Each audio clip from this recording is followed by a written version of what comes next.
De combien d'espace a besoin une poule? Alors ça dépend, parce qu'on voit parfois des poules qui sont dans des espaces très restreints, mais normalement pour qu'une poule soit bien, il faut à peu près 10 mètres carrés.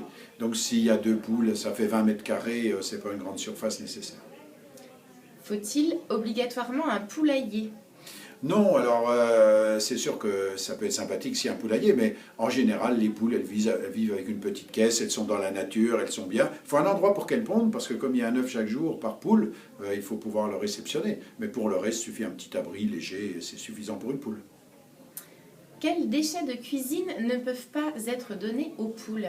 Alors souvent dans les déchets de cuisine, il peut y avoir un couteau, une petite cuillère ou autre qui partent à la poubelle, mais tout le reste, les poules peuvent le manger sans difficulté, aussi bien des petits morceaux de viande que du riz, des pâtes, du pain, enfin les poules ça mange tout.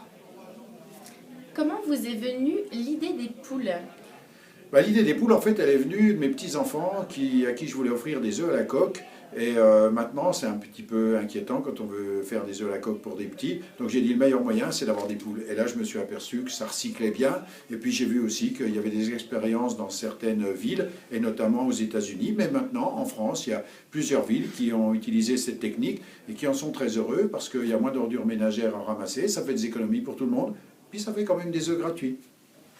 Donc vous venez de répondre à ma deuxième question. En avez-vous? Donc c'est oui. Oui. Comment s'appelle-t-elle? Alors, mes poules, elles s'appellent Coquillette, Cacahuète et puis Pirouette. En fait, elles ont été baptisées par mes petits-enfants, mais ça correspond bien à leur style, parce que chaque poule a un style. Et d'ailleurs, contrairement à ce qu'on croit, les poules sont très intelligentes et elles se domestiquent facilement. Moi, elles me suivent quand je fais le tour du jardin. Les poules viennent avec moi et elles sont très dociles et elles ne sont pas sales, comme certains pourraient le croire, ni bruyantes, comme certains pourraient essayer de faire peur.